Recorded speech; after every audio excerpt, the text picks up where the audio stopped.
हाँ, क्वेश्चन लिखना बेटा आज का। क्वेश्चन है drive the expression for the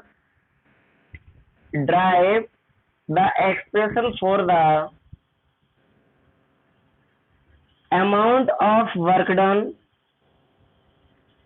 Drive the expression for the amount of work done in rotating a dipole in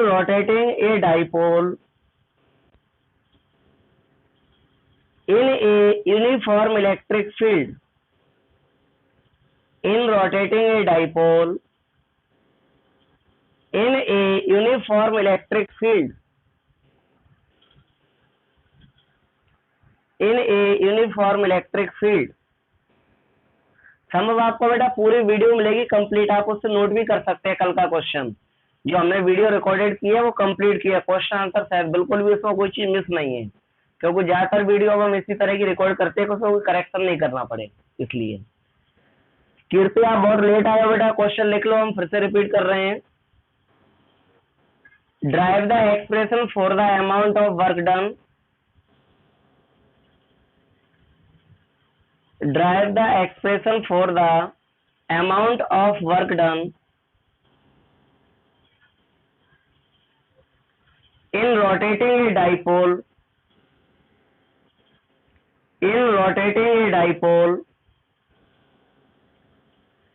in a uniform electric field in rotating a dipole in a uniform electric field in a uniform electric field।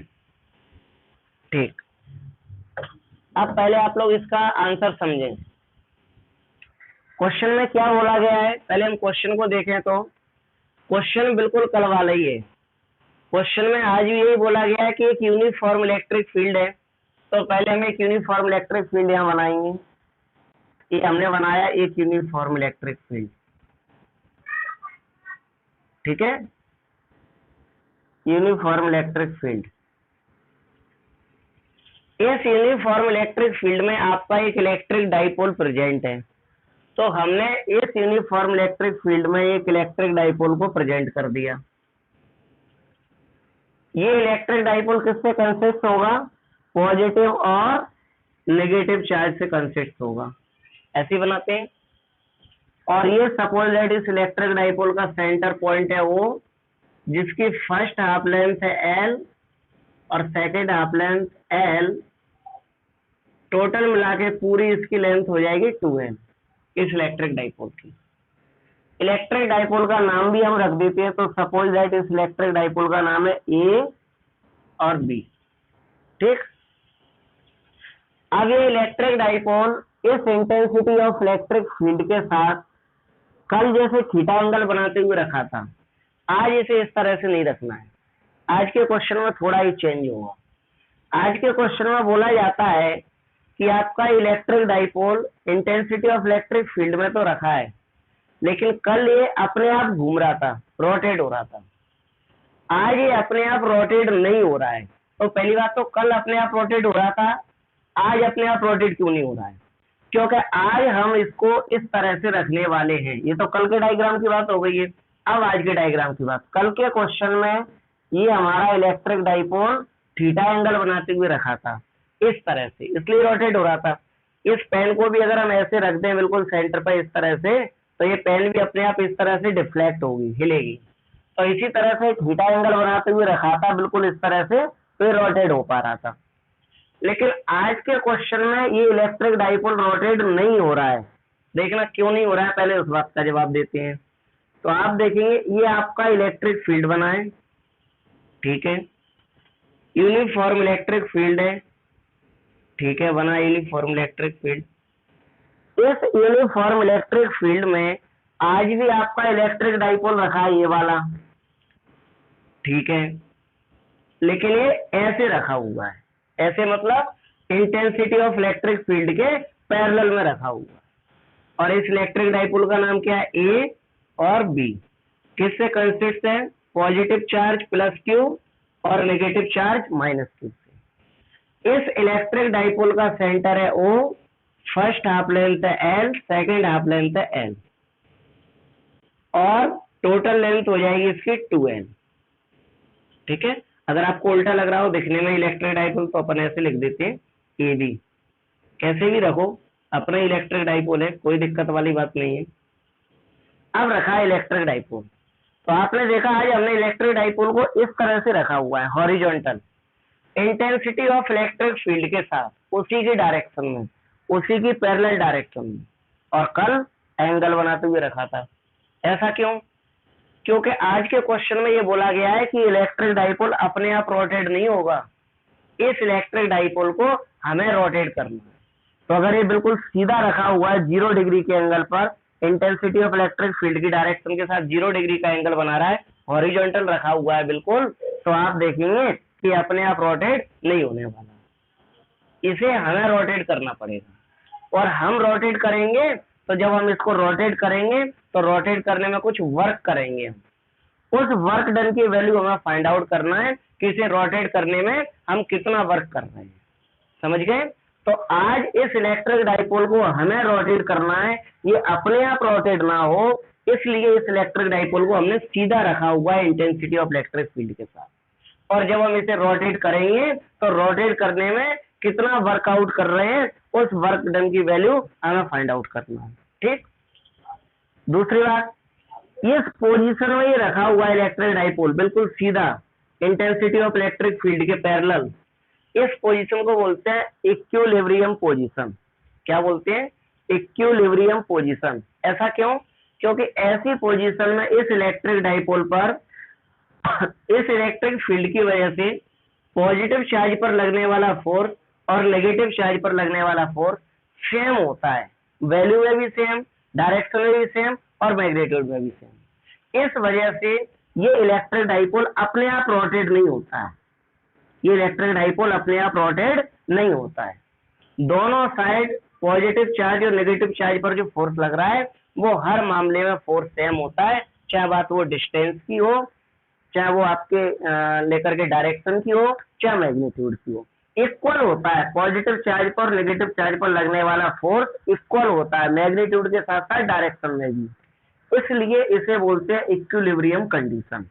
ये equilibrium condition में रखा है, अभी electric dipole आपका rotate नहीं होगा, लेकिन ये वाला इलेक्ट्रिक डाइपोल रोटेट होता है। क्यों? क्योंकि थीटा एंगल बनाते हुए ऐसे रखा है तिरछा, जिसमें फोर्स लगेगा तो दोनों साइड इक्वल, लेकिन डायरेक्शन अपोजिट होती है, इसलिए ये अपोजिट डायरेक्शन के फोर्स की वजह से रोटेट होता है। इसमें जो फोर्स लग रहा है वो सेम डायरेक्शन में, इसलिए रोटेट नहीं होता है। इसे हमें रोटेट करना है, और इसे रोटेट करने में जितना वर्क डन हम करेंगे वही वर्क डन की वैल्यू हमें फाइंड आउट करना है। ठीक, अब सबसे पहले हम इसके बारे में आंसर में लिखते हैं, तो लिखें जरा, if a electric dipole A B, ये इलेक्ट्रिक डाइपोल का नाम है A B, capital A B बनाना। If a electric dipole A B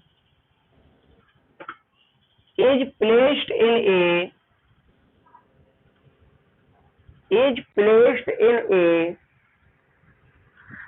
uniform electric field,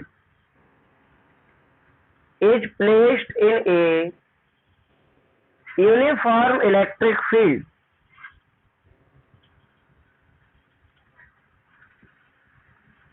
uniform electric field is rotated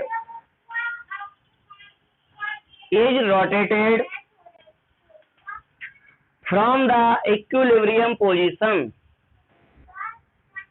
is rotated from the equilibrium position,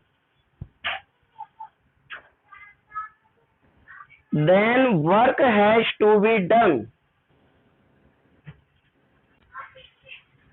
from the equilibrium position, then work has to be done, then work has to be done full stop.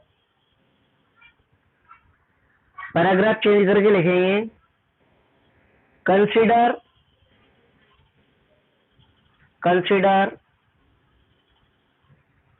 an electric dipole, consider an electric dipole of dipole moment, an electric dipole of dipole moment is P। Electric dipole moment को किससे बताते हैं? P से। Of dipole moment is P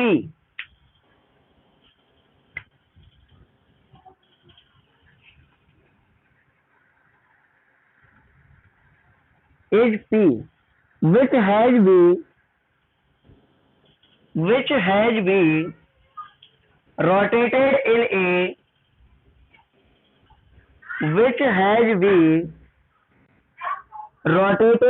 a electric field, which has been rotated in a electric field E, by an angle theta, from equilibrium position,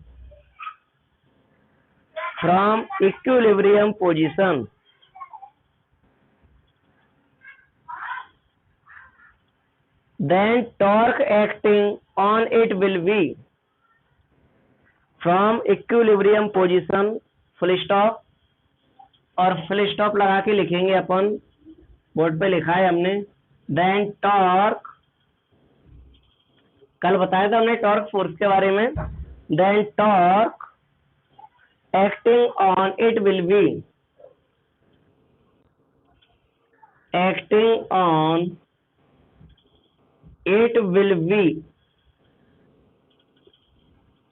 अगर आपका electric dipole equilibrium position में भी रखा है तो इस पर कितना टॉर्क वर्क करेगा, क्योंकि फोर्स तो दोनों साइड के चार्ज पे लग रहा है, कपल फोर्स बन ही रहा है, तो फिर अपन लोग इसे टॉर्क फोर्स तो कहेंगे। अब कितना टॉर्क फोर्स लगेगा इस इलेक्ट्रिक डाइपोल पर, तो कैसे निकालेंगे हम उसको, ध्यान से देखो।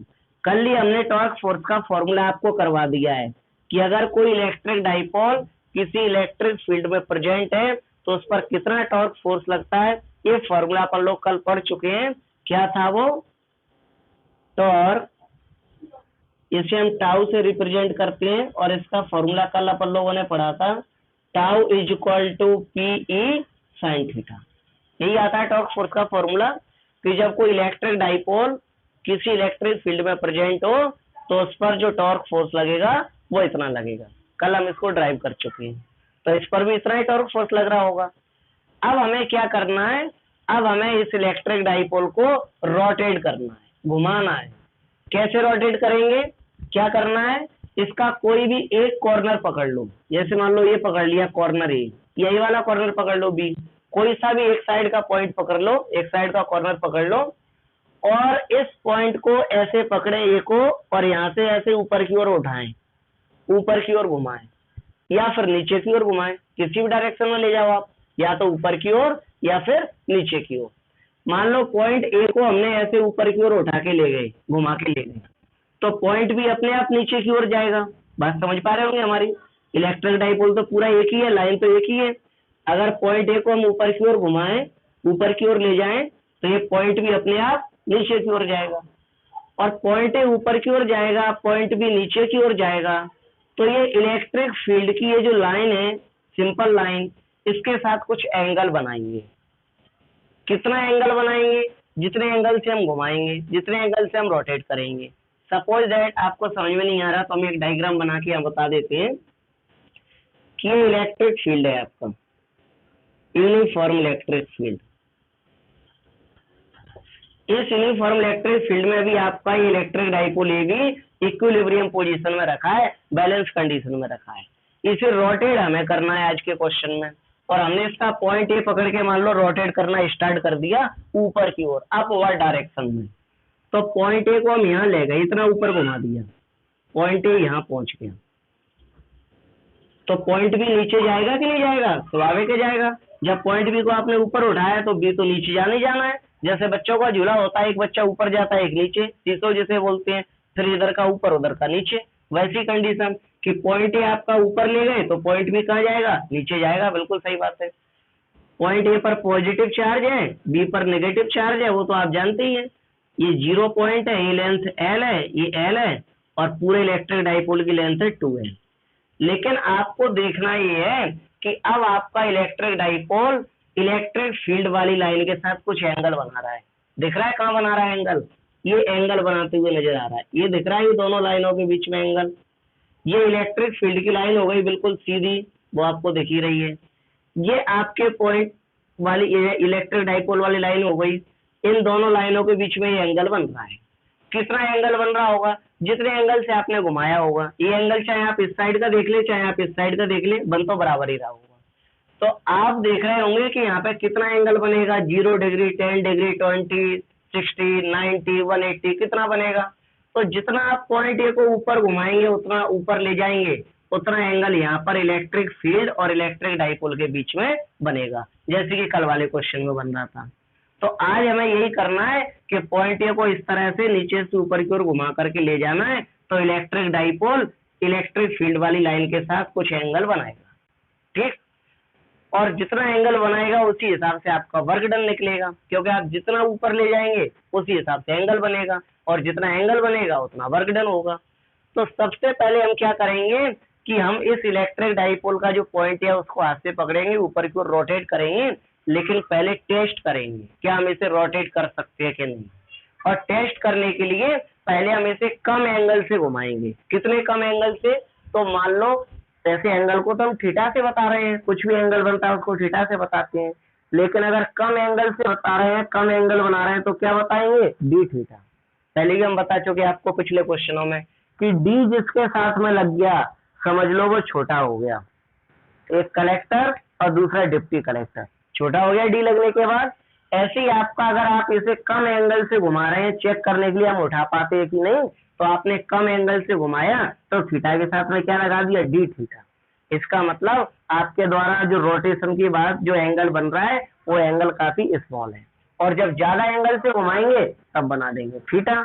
ठीक, तो यहाँ हम देखेंगे कि पहले हम इसे कम एंगल से घुमाते हैं, डी थीटा एंगल से। कैसे घुमाएंगे देखो।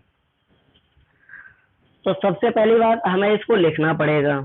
हमें लिखेंगे work done in rotating the dipole through an angle T theta. Work done in rotating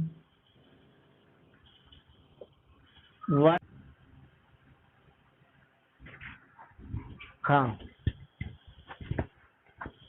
हम बोल रहे थे कि सबसे पहले ये जो इलेक्ट्रिक डाइपोल रखा है ए बी, इस इलेक्ट्रिक डाइपोल को हमने पॉइंट ए पकड़ा, और पॉइंट ए पकड़ करके इसको ऊपर की साइड लिया, घुमाया, और जब इस पॉइंट को हम ऊपर की साइड घुमाएंगे तो ये वाला पॉइंट भी नीचे जाएगा, और फिर इलेक्ट्रिक डाइपोल इस इलेक्ट्रिक फील्ड वाली लाइन के साथ या उसकी डायरेक्शन के साथ कुछ एंगल बनाएगा। और एंगल बनाएगा तो हम देखेंगे कि हम इसको कितने एंगल से घुमा रहे हैं, क्योंकि हम जितना घुमाएंगे पॉइंट ए को जितना ऊपर ले जाएंगे उतना ही एंगल बनाएगा उसी के अकॉर्डिंग। तो सबसे पहले हम इसको थोड़ा सा ऊपर ले जाते हैं पॉइंट ए से, और जैसे ही पॉइंट ए को हम थोड़ा सा ऊपर उठाएंगे तो एंगल भी कम बनेगा यहाँ, और एंगल कम बनेगा तो हमने लिखा सपोज दैट कि work done in rotating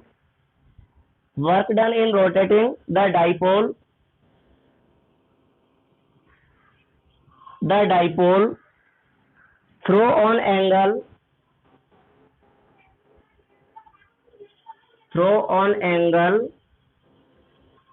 D theta H क्या होगा? ध्यान से देखना, इधर दिखाएंगे। हमने क्या किया, ये इलेक्ट्रिक फील्ड वाली लाइन है, ये बीच वाली लाइन, और इस इलेक्ट्रिक डाइपोल को थोड़ा सा ऊपर ले गए। पॉइंट ए को कहाँ ले गए हैं? पहले पॉइंट ए यहाँ था, ये दिख रहा है बिल्कुल सीधा रखा है, पॉइंट ए को यहाँ से थोड़ा सा ऊपर ले गए हैं, तो पॉइंट भी अपने आप इधर आ जाएगा। ये पॉजिटिव चार्ज है और ये नेगेटिव चार्ज है। तो अब इस इलेक्ट्रिक डाइपोल और इलेक्ट्रिक फील्ड के बीच में ये एंगल बनेगा, लेकिन आप इसे थोड़ा सा ही ऊपर ले गए तो एंगल भी बहुत कम बनेगा, स्मॉल एंगल बनेगा। और इस स्मॉल एंगल को अपन किससे बता रहे हैं, डी थीटा से। गॉस थ्योरम में आप लोग पहले ही सीख चुके हैं कि कोई भी चीज अगर स्मॉल होती है तो हम लोग उसे किससे बताते हैं, डी से। तो यहाँ पर एंगल स्मॉल है इसलिए उसे किससे बताएंगे, डी थीटा से। अब आप इसे ऊपर ले गए, आपने स्मॉल एंगल बनाया डी थीटा, तो सबसे पहले अभी देखेंगे कि वर्क डन कितना किया इतना ऊपर ले जाने में या स्मॉल एंगल से रोटेट करने में। आप इसे क्या कर रहे हैं, स्मॉल एंगल डी थीटा से रोटेट कर रहे हैं, तो आपने इसे स्मॉल एंगल से रोटेट करने में वर्क डन कितना किया। तो वर्क डन फाइंड आउट करने के लिए हम लोग क्या करेंगे, वर्क डन का फॉर्मूला लगाएंगे। आप लोगों में से कोई बच्चा वर्क डन का फॉर्मूला जानता है क्या? 11th क्लास में वर्क डन का फॉर्मूला पढ़ाया जाता है। बताओ किसी को वर्क डन का फॉर्मूला पता है? संभव, वर्क का फॉर्मूला बताना बेटा।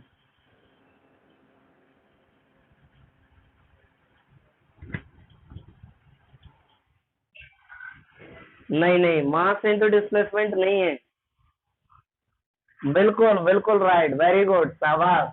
हमारी उम्मीदें जगा दी आपने ये वाला फॉर्मूला बता के। इसका फॉर्मूला वाकई में होता है फोर्स इनटू डिस्प्लेसमेंट। अब संभव को तो वैसे हमने कम ही पढ़ाया है 11th में, 2-3 महीने ज्यादा नहीं पढ़ाया। डिस्प्लेसमेंट है ना, ये वर्क डन का फॉर्मूला होता है। आपका किसी का भी वर्क डन निकालना हो तो वर्क डन का फॉर्मूला होता है फोर्स इनटू डिस्प्लेसमेंट। अब वर्क डन को वर्क डन बोलते हैं, इसका सिंबल क्या होगा, डब्ल्यू होगा। फोर्स की जगह आप यहाँ पर कौन सा फोर्स अप्लाई हो रहा है आपके इलेक्ट्रिक डाइपोल पर, तो आपके सामने ये लिखा हुआ है कौन सा फोर्स अप्लाई हो रहा है, टॉर्क फोर्स। क्योंकि यहाँ पर फोर्स एक पेयर के रूप में अप्लाई हो रहा है और फोर्स के इस पेयर को हम कपलिंग फोर्स या फिर टॉर्क फोर्स बोलते हैं। तो फोर्स की जगह क्या आ जाएगा आपका, टॉर्क फोर्स आ जाएगा। डायरेक्ट बना दे, टाउ बना दिया, टॉर्क फोर्स टाउ। डिस्प्लेसमेंट मतलब कि आपने इसे कितना रोटेट किया है, क्योंकि यहाँ पर जो आपका डिस्प्लेसमेंट हो रहा है वो एंगल की फॉर्म में हो रहा है। हमने डायग्राम बना के दिखाया है कि पॉइंट ए को आप थोड़ा सा ऊपर ले गए तो छोटा सा एंगल बना, स्मॉल एंगल डी थीटा से रोटेट किया है, तो कितना डिस्प्लेसमेंट हुआ, डी थीटा हुआ। जितने एंगल से आपने रोटेट किया उतना ही आपका एंगुलर डिस्प्लेसमेंट होगा। तो एंगुलर डिस्प्लेसमेंट कितना है आपका, डी थीटा, एंगल वाला डिस्प्लेसमेंट। अब क्या करेंगे, टाउ, अब देखो आपने जो डिस्प्लेसमेंट बनाया है या जो एंगल बनाया है डी थीटा वो बहुत स्मॉल है, और अगर आपका डिस्प्लेसमेंट स्मॉल है, आपने जिस एंगल से रोटेट किया वो एंगल रोटेट है, वो एंगल स्मॉल है, तो स्मॉल एंगल में वर्क डन भी कैसा होगा, स्मॉल होगा। बहुत आसान सी बात है कि अगर आपने इसे कम घुमाया है तो आपने मेहनत भी कम ही की होगी, आपने वर्क भी कम किया होगा, और इसलिए डब्ल्यू के साथ में क्या लग जाएगा, डी लग जाएगा। वैसे वर्क डन को हमेशा किससे बताते हैं, डब्ल्यू से, लेकिन आप उसे स्मॉल एंगल से रोटेट कर रहे हैं इसलिए आपका वर्क डन क्या होगा, यहाँ पे स्मॉल वर्क डन होगा जिसे हम डी डब्ल्यू से बताएंगे। ठीक है, अब क्या हो जाएगा, टाउ की वैल्यू पहले से आपके पास है, कहाँ है, ये लिखी हुई है, जैसे अपन कल ही निकाल चुके थे। टॉर्क फोर्स, किसी इलेक्ट्रिक डाइपोल के इलेक्ट्रिक फील्ड में प्रेजेंट होने पर इतना टॉर्क फोर्स लगता है, इसकी ये फॉर्मूला अपन कल ही फाइंड आउट कर चुके थे। यहाँ से इस टाउ की वैल्यू को अपन यहाँ पुट कर देंगे, लिखेंगे putting the value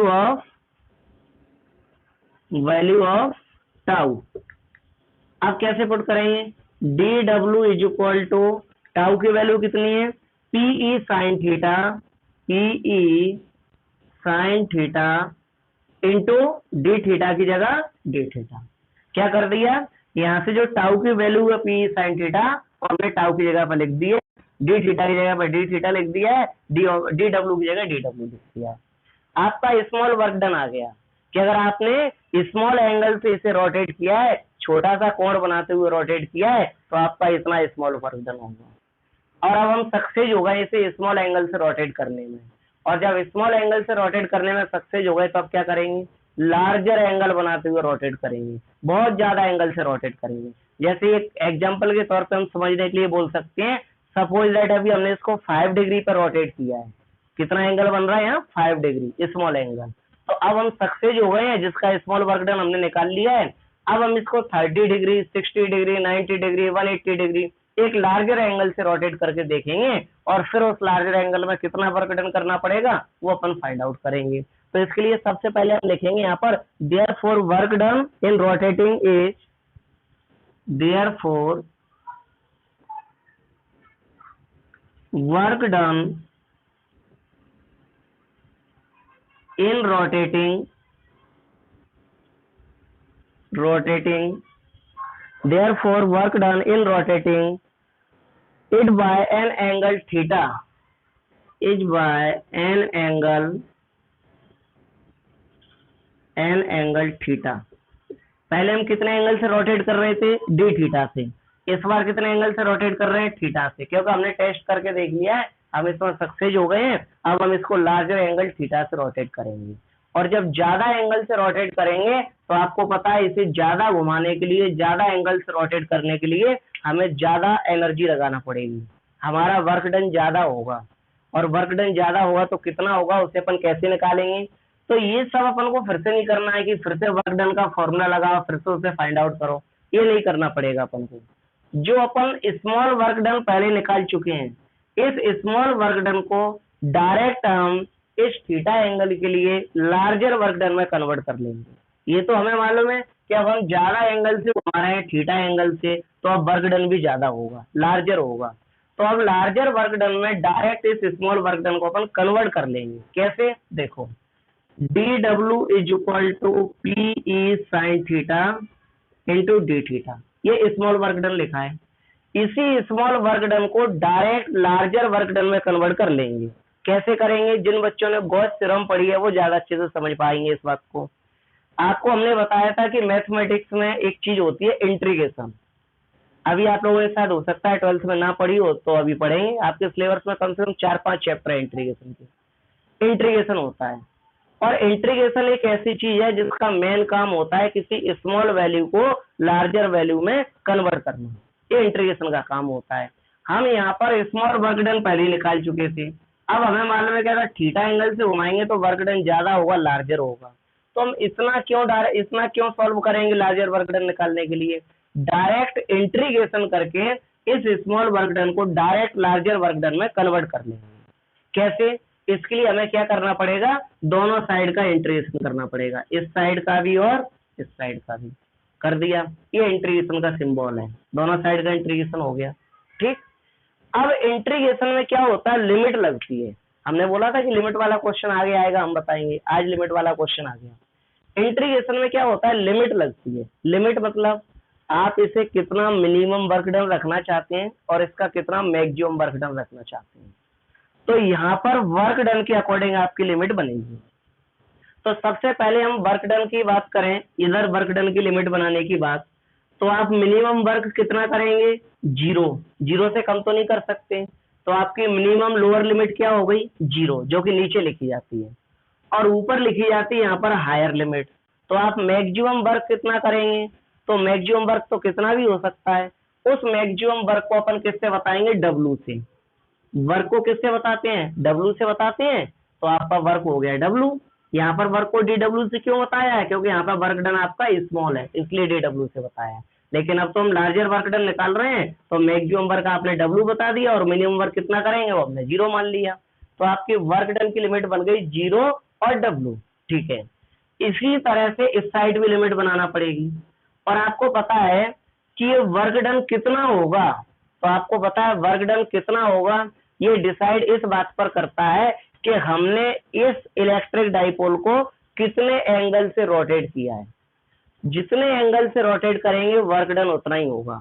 come angle से रोटेट करेंगे वर्क डन कम होगा, ज्यादा एंगल से रोटेट करेंगे वर्क डन ज्यादा होगा। यानी कि आपका ये वर्क डन की वैल्यू आपके इधर के एंगल पर डिपेंड करती है। देखो साइन थीटा है, हमने थीटा नहीं लिखा, sign theta into D theta. तो इधर के जो वर्क डन है उस वर्क डन की वैल्यू आपके किस पर डिपेंड करती है? इस थीटा पर डिपेंड करती है, एंगल पर। जितना कम एंगल वर्क डन उतना कम, जितने ज्यादा एंगल से रोटेट करेंगे वर्क डन उतना ज्यादा। तो यहाँ पर हम एंगल के अकॉर्डिंग लिमिट लेंगे, क्योंकि यहाँ पर डी थीटा लिखा है या थीटा लिखा हुआ है इसलिए। तो आप मिनिमम एंगल कितना घुमाएंगे? तो मिनिमम एंगल मान लो 0 डिग्री। 0 डिग्री से कम तो आप रोटेट कर नहीं सकते। और मैक्सिमम एंगल आप कितना रोटेट करेंगे? तो मैक्सिमम तो कितना भी हो सकता है, 80 डिग्री, 90, 180, 360, 270, कितना भी हो। तो ऊपर जो मैक्सिमम एंगल की लिमिट लगना है उसे हमने मान लिया है थीटा। कि मैक्सिमम एंगल हम बनाएंगे थीटा। अब थीटा की वैल्यू कुछ भी हो सकती है, जितना आप बनाओ उतना, ठीक। तो ये आपकी लिमिट बन गई, लोअर लिमिट और हायर लिमिट, ये भी लोअर लिमिट और हायर लिमिट। ये वर्क डन के लिए कि minimum work done 0 maximum W, और ये वर्क डन एंगल के अकॉर्डिंग बनेगा, तो मिनिमम एंगल 0 और मैक्सिमम एंगल थीटा, ठीक है। अब हम बात करते हैं इंटीग्रेशन की। तो हमने आपको उस दिन बताया था कि dx का इंटीग्रेशन x होता है, क्योंकि शायद आपने 11th की फिजिक्स में भी नहीं पढ़ा होगा। dy का इंटीग्रेशन y होता है, और इसी तरह से dw का इंटीग्रेशन क्या हो जाएगा, w। ये dw लिखा है, इसका इंटीग्रेशन करेंगे तो क्या हो जाएगा, w। सीधा सीधा मतलब होता है कि इंटीग्रेशन का साइन d से हट जाता है, या d इंटीग्रेशन के साइन से हट जाता है, x बच गया। इसी तरह से आप देखेंगे यहाँ d इंटीग्रेशन के साइन से हट गया, y बच गया। यहाँ d इंटीग्रेशन के साइन से हट गया, w बच गया। हिंदी मीडियम में एक बच्चे ने क्वेश्चन पूछा था, एक लड़की ने, सर ये इंटीग्रेशन के साइन से d हट क्यों जाता है, x अकेला क्यों बचा, d कहाँ चला गया इसका। तो हमने बोला कि d हट गया इंटीग्रेशन के साइन से, तो कैसे हट गया। तो इसका सीधा सा जवाब है कि ये आप बताइए कि ये d लगा क्यों था। पहले इसमें हम w को ही देख लें, सारी बात छोड़े, ये लिखा है dw, w में d लगा क्यों था, W में d इसलिए लगा था, वो d ये दिखा रहा था कि W आपका छोटा है, W मतलब कि वर्क डन, वर्क डन आपका स्मॉल है, इसलिए तो d लगा था वर्क डन में कि वर्क डन आपका स्मॉल है। जब हमें स्मॉल वर्क डन लिखने की जरूरत पड़ी तब हमने d लगा दिया था उसमें। अब हमें क्या करना है, अब हमें यहाँ पर लार्जर वर्क डन लिखना है, और हम चाहते हैं लार्जर वर्क डन के लिए कि आपका ये जो स्मॉल वर्क डन था dw, वो लार्जर वर्क डन में बदल जाए। कैसे, और लार्जर वर्क डन में बदलेगा तो क्या हो जाएगा, फिर लार्जर वर्क डन में ओनली W आएगा, D तो नहीं आता लार्जर वर्क डन में। तो अगर ये लार्जर वर्क डन में बदलेगा तो इसका D हट जाएगा, केवल W आएगा। और इसे लार्जर वर्क डन में बदलने के लिए हमने क्या किया था, इसका इंटीग्रेशन किया था। क्या किया था, इंटीग्रेशन। तो इंटीग्रेशन का काम क्या है, लार्जर वर्क डन में बदलना। जब इंटीग्रेशन इसको लार्जर वर्क डन में बदल देगा तो d अपने आप हट जाएगा, क्योंकि अब तो ये लार्जर हो गया, तो d हटना ही हटना है। और अगर d लगा रहा तो फिर तो वो स्मॉल का स्मॉल ही रहा। इसलिए इंटीग्रेशन का काम क्या है, लगाया क्या हो गया है, इस स्मॉल वर्क डन को लार्जर वर्क डन में कन्वर्ट करना। तो इसको ये लार्जर वर्क डन में कन्वर्ट कर देगा इंटीग्रेशन, और W बन जाएगा। इसके बाद अभी आपकी लिमिट सॉल्व नहीं हुई है, लिमिट अभी वही की वही लिखी है, 0 से W, ठीक। अब आप इस साइड का खेल थोड़ा देखना है इंटीग्रेशन का। PE को तो हम बाहर लेंगे, PE का इंटीग्रेशन नहीं हो सकता, केवल साइन थीटा को इंटीग्रेशन रखेंगे। 0 से थीटा इसको यहाँ से हटाया और साइन थीटा पे लगा दिया इसको, साइन थीटा और d थीटा। इस तरह से लिखने का मतलब है कि PE का इंटीग्रेशन नहीं हो सकता, उसको हमने बाहर निकाल दिया। साइन थीटा का इंटीग्रेशन हो सकता है, इसलिए वो इंटीग्रेशन के अंदर है। भाई साइन थीटा का इंटीग्रेशन क्यों हो सकता है, PE का क्यों नहीं हो सकता। तो आप यहाँ देखेंगे जो d लगा हुआ है, ये d लगा हुआ है, ये d किसके साथ में लगा है, थीटा के साथ में। और इंटीग्रेशन केवल उसी का होता है d जिसके साथ में लगा हो, क्योंकि तभी तो वो स्मॉल से लार्जर में बदलेगा। तो आपका d थीटा के साथ में लगा है, मतलब कि थीटा स्मॉल है और इसको अब लार्जर में बदलना है। तो इंटीग्रेशन किसका होगा, थीटा वाले का होगा, तभी तो वो लार्जर में बदलेगा। इनमें तो किसी में d लगा नहीं है, तो ये तो कोई स्मॉल है नहीं है, तो फिर इनका इंटीग्रेशन कैसे होगा, ये तो पहले से ही लार्जर है। लेकिन d में थीटा लगा हुआ है, इसका मतलब थीटा वाले का इंटीग्रेशन होगा, क्योंकि वो स्मॉल है। तो इसलिए हमने साइन थीटा को अंदर ले लिया, क्योंकि इसका इंटीग्रेशन होगा, और d थीटा को ले लिया, ठीक है। अब ध्यान से देखना क्या होगा, इसको अभी ऐसा ही चलने दो W को, लिमिट अभी हम इसके साथ में ही बताएंगे दोनों की। P की जगह P लिखा हुआ है। अब क्या होगा बेटा, साइन थीटा d थीटा, इसका इंटीग्रेशन का फॉर्मूला होता है। हो सकता है कि अभी आप लोगों को ये लग रहा हो कि इसका इंटीग्रेशन का फॉर्मूला क्या होता है, याद करना पड़ेगा, पर आप ऐसे कम से कम 100-150 फॉर्मूले याद करने वाले हैं मैथमेटिक्स में। वहां जब आप सीखेंगे तो ये आपको बच्चों वाली बात लगेगी। हो सकता है कि अभी थोड़ा सा अजीब लग रहा हो। इसका साइन थीटा d थीटा का इंटीग्रेशन का फॉर्मूला होता है मैथमेटिक्स में, हम लिख के दिखाते हैं, साइन थीटा d थीटा।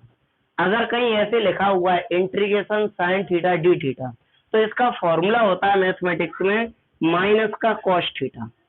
शायद संभव को याद आ रहा होगा, क्योंकि हमने सिखाए हैं इसलिए फिजिक्स में। तो इसका इंटीग्रेशन होता है माइनस का cos theta. Sine theta d theta का इंटीग्रेशन क्या होता है, माइनस का कॉस थीटा ये फॉर्मूला है इसका, आपको याद करना पड़ेगा ये फॉर्मूला। और मैथमेटिक्स तो आप ऐसे न जाने कितने फॉर्मूले याद करने वाले हैं। तो साइन थीटा, डी थीटा और इंटीग्रेशन, इनकी जगह कौन आ जाएगा, माइनस कॉस थीटा। क्यों, क्योंकि ये इन सब का फॉर्मूला होता है इंटीग्रेशन का। लेकिन लिमिट अभी जिंदा है, लिमिट कहीं नहीं गई है, लिमिट लगेगी 0 से थीटा। ठीक, अब दूसरी बात, W लिखा है, वर्क डन, लिमिट 0 से W लिखी है। ये जो माइनस अंदर है, इस माइनस को बाहर ले लो तो क्या हो जाएगा, माइनस का PE हो जाएगा, हो जाएगा। और कॉस थीटा को अंदर रहने दो, कॉस थीटा, और लिमिट 0 से थीटा। अब हमें क्या करना है, इसकी लिमिट सॉल्व करना है। तो लिमिट सॉल्व करना आपको आना चाहिए बेटा। कैसे करते हैं लिमिट सॉल्व करना, सीखो, मैथमेटिक्स में भी काम आएगी आपको। किसी की भी लिमिट लगी होती है ना, तो जिसके लिए वो इंटीग्रेशन हुआ है, जिसका इंटीग्रेशन हुआ है, उसकी जगह पर वो दोनों लिमिट एक एक बार आती है। पहले हायर लिमिट, फिर माइनस लोअर लिमिट। कैसे, ध्यान से देखो, ये W है और इंटीग्रेशन भी W के लिए हुआ था। तो इस W की जगह पहले इसकी हायर लिमिट आएगी। ऊपर कितनी है, हायर लिमिट भी W है, तो हम इस लिमिट को यहाँ लिख रहे हैं W की जगह। ये नहीं सोचना हमने यही वाला W लिख दिया, नहीं, इस W की जगह ये लिमिट लिखी गई है, ये वाला W लिखा गया है यहाँ पर। ठीक है, माइनस, फिर क्या आएगा, लोअर लिमिट। तो अब इस W की जगह इसकी लोअर लिमिट लिखी जाएगी। लोअर लिमिट क्या है, 0, मतलब कि 0 लिखा जाएगा। समझ गए, is equal to minus PE। अब इधर लिमिट सॉल्व करना सीखो। कॉस, कॉस के वाले इंटीग्रेशन किसके लिए हुआ था, थीटा के लिए हुआ था ना। डी किस में लगा है, थीटा में। इंटीग्रेशन किसके लिए हुआ था, थीटा के लिए। तो अब आपकी जो लिमिट लिखी जाएगी वो थीटा की जगह पे लिखी जाएगी। कॉस के लिए इंटीग्रेशन नहीं हुआ है, कॉस तो कॉस रहेगा, लेकिन थीटा की जगह पे पहले उसकी हायर लिमिट आएगी कितनी, थीटा। अब ये नहीं सोचना कि हमने यही वाला थीटा लिख दिया, नहीं, हमने ऊपर से उसकी लिमिट वाला थीटा लिखा है। फिर माइनस आएगा, ये नियम है, देखो यहाँ भी माइनस आया था, सब में माइनस आता है। ऊपर की अपर लिमिट लिख दी, उसका फिर माइनस आता है, और माइनस करके फिर से आप कॉस को लिखेंगे।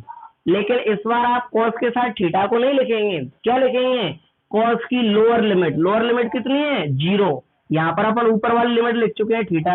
अब कॉस के साथ कौन सी लिमिट आएगी, नीचे वाली, जो कि कितनी है, 0 डिग्री। तो हमने लिख दिया 0 डिग्री। ठीक है, ये ब्रैकेट सही से लगा दें। अब आप जानते हैं W में से 0 जाएगा तो क्या बचेगा, W बचेगा, माइनस का PE।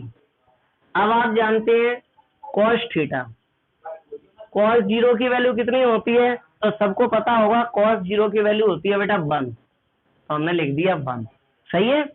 अब W इज इक्वल टू, ये माइनस बाहर रखा है, अच्छा नहीं लग रहा है, इस माइनस को अपन ब्रैकेट के अंदर भेज देते हैं। जैसे पहले यहाँ ब्रैकेट से बाहर लेके आए थे, अब उसे अंदर भेज देते हैं। क्या होगा, ध्यान से देखना, PE तो आपका बाहर है, वो तो बाहर ही रहेगा, केवल माइनस अकेला हम ब्रैकेट के अंदर भेज रहे हैं। और जब माइनस ब्रैकेट के अंदर जाएगा तो सबके साइन बदल जाएंगे। जैसे कि ये माइनस अंदर गया तो कॉस थीटा किसका हो जाएगा, माइनस का कॉस थीटा। फिर माइनस अंदर जाएगा, यहाँ तो जो माइनस का 1 है वो किसका हो जाएगा, प्लस का 1 हो जाएगा, क्योंकि माइनस माइनस प्लस हो जाएंगे, है ना। तो ये माइनस और ये माइनस जाके प्लस का 1 हो गया। अब क्या होगा, ध्यान से देखो, W is equal to PE। वैसे लिखने का तरीका ये होता है कि अगर हम इसको सही सिस्टम से लिखें तो जो प्लस वाला है वो आगे लिखना चाहिए, मतलब कि 1 प्लस का है तो वो आगे लिखा जाएगा, और जो माइनस वाला है वो पीछे लिखना चाहिए, मतलब कि कॉस थीटा है तो बाद में लिखा जाएगा। और ये आपका वर्क डन का फॉर्मूला बन के तैयार हो गया कि हमें इतना वर्क डन करना पड़ेगा इस इलेक्ट्रिक डाइपोल को रोटेट करने में।